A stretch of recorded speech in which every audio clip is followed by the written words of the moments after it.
Essay 200. Overall objective of an independent auditor and conduct of an audit in accordance with essay. Overall objective of an independent auditor and conduct of an audit in accordance with essays.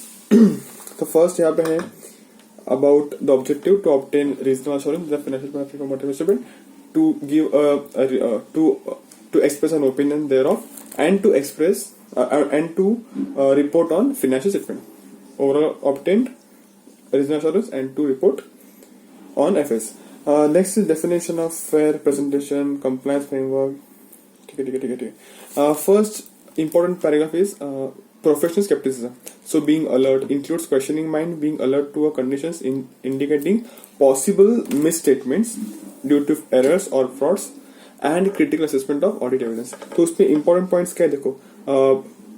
पहला तो ये है कि professional scepticism throughout the period होना चाहिए. तो through out the period मतलब देखो स्टार्टिंग क्या होती है अपनी audit procedure.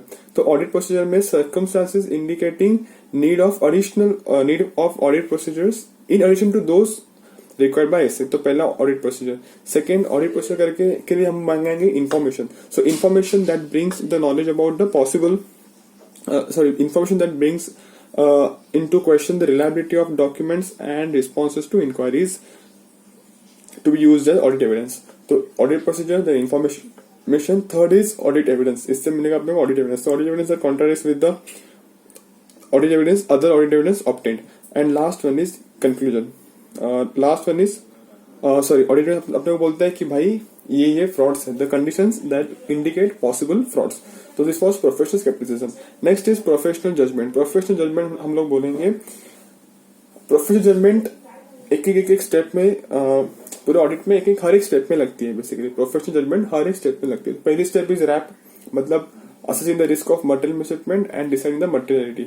Next is FAP मतलब nature timing extent of audit procedure required to perform to get the SAAs.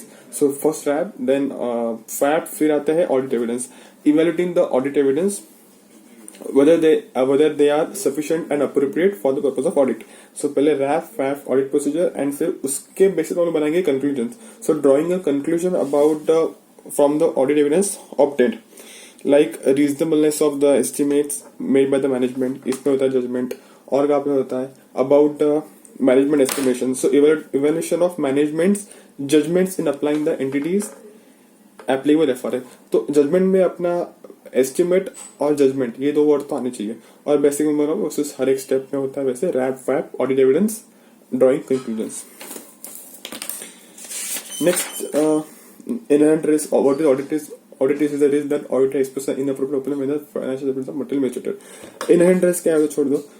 दो लेवल पे होती है. एक होते हैं overall level, overall FS level and at kind assertion level. Then important is the premise responsibility of management responsibility क्या है देखो.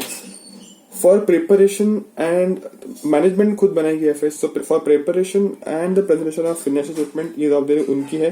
placing internal control ये जिम्मेदारी उनकी है. providing auditor with the information with all information, additional information and unrestricted access to persons of the entity ये उनका जिम्मेदारी है. किसका? मैनेजमेंट का.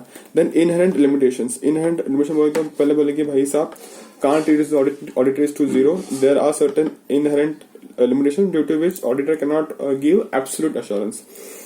क्या क्या है देखो. नेचर ऑफ फाइनेंशियल रिपोर्टिंग बहुत कॉम्प्लेक्स होता है तो उसके अंदर मिसमेच होती है. Second is the nature of audit procedure. ऐसी होती है कि भाई टेंशन होता है. Timeliness of reporting and benefit between the cost and the balance between the cost and benefit. Fourth one is very important. इसके ऊपर क्वेश्चन है. In case certain assertions or subject matters potential effect of inherent limitations on the auditor's ability to detect material misstatement. Auditor material misstatement क्यों देख नहीं पाता है उसका reason है ये FR वाले लोग. FR मतलब FR वाले लोग इतना जोर करते हैं ना कि ऑडिटर मटेरियल मिसस्टेटमेंट आइडेंटिफाई नहीं कर पाता. FR मतलब fraud, particularly fraud involving senior management or collusions.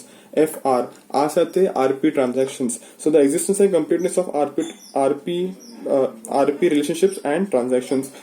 FR वाले लो मतलब law. The compliance and occurrence of non-compliance with laws and regulations. इसका तो बहुत कितने law होते हैं.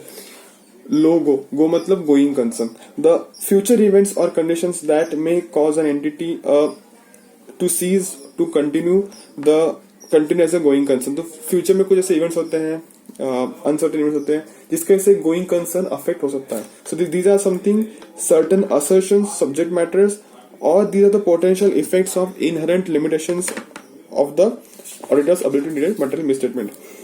Next is conduct of an audit as per ऐसे होना चाहिए, complying with relevant requirement. इसका भी कुछ आता नहीं.